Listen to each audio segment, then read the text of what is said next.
So hey guys, TisVeee, and today I am doing a redraw of one of my favorite works from several years ago. And as you can see, my style was rather emo. I went through that phase, but I don't regret it because actually that phase helped shape who I am today.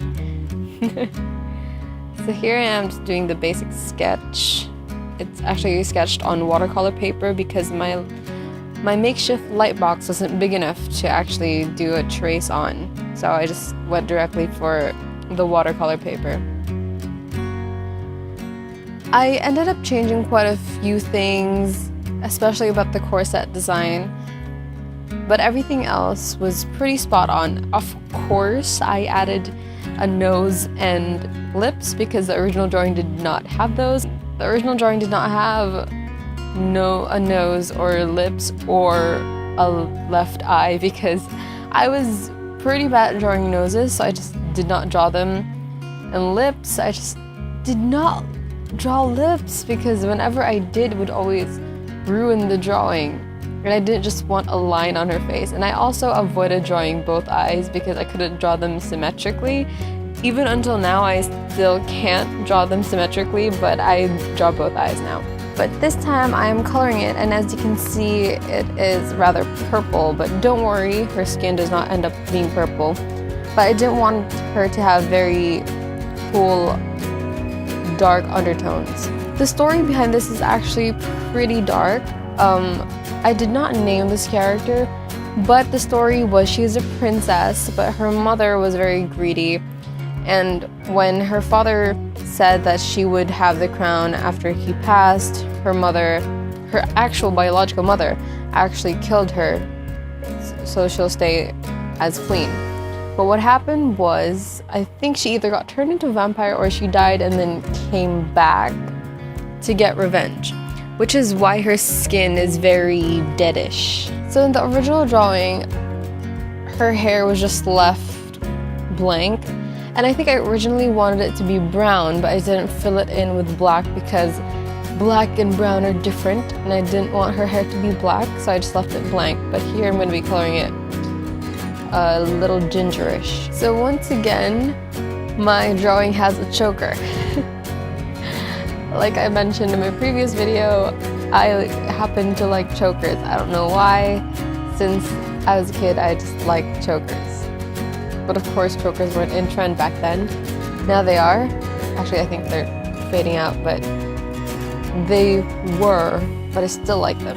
And if you've noticed, or maybe not, but I've noticed that when I draw, I tend to forget one ear.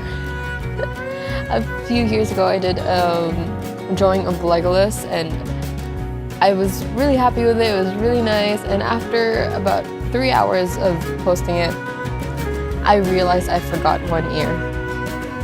And it's not just in that drawing, even in this one, you can see that her left ear is missing, but I actually catch on it later on, and I actually do draw her left ear, but it's not very visible because it is in a very dark area. So I actually do a couple layers on her skin, which is why it took so long, the drying time plus layers and layers.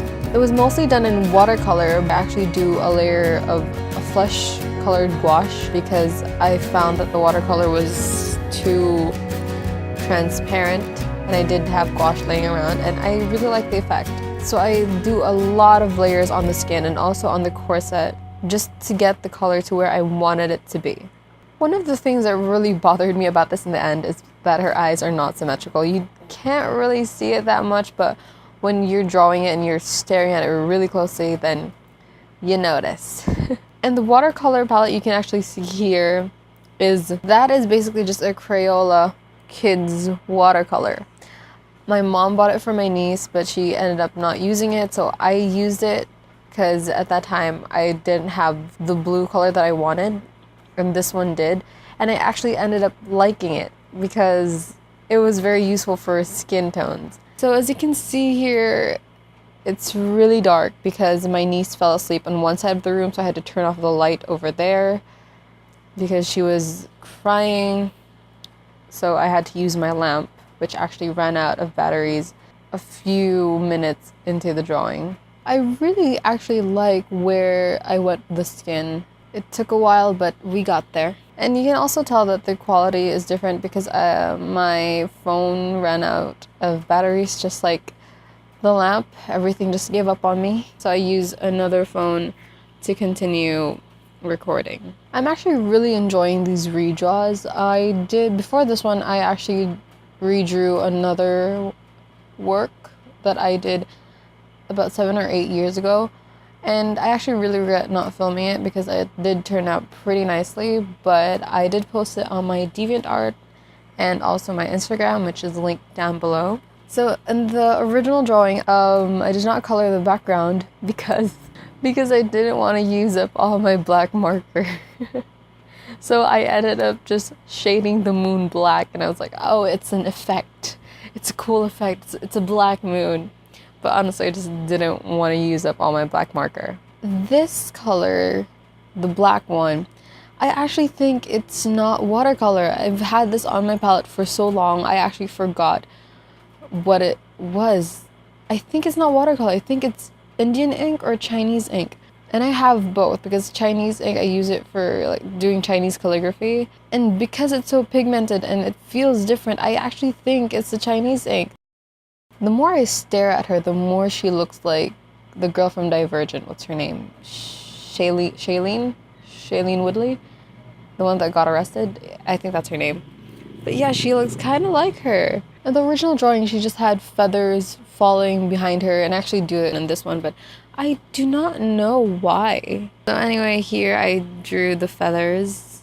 I just painted them with the Chinese ink, and I will go over them with pen and charcoal. I did the moon with watercolor, but I found it was too pale, so I go over it with a Crayola brush marker, and then again with gouache. And then I do extend its light to little scribbles around the moon. There we go, the feathers.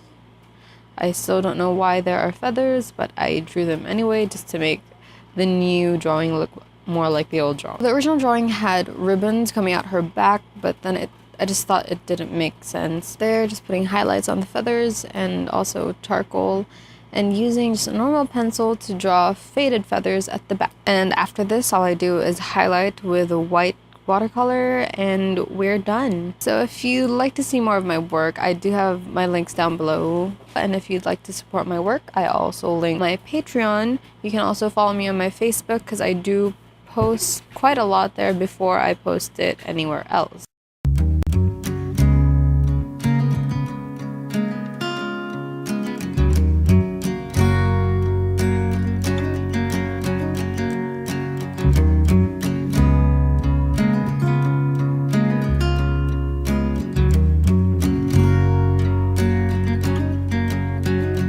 So here's the finished work. A little rough around the edges, but that's how I like it. And she does look very, very pretty. So thanks for watching. Make sure you like and subscribe, and I'll see you when I see you. Bye!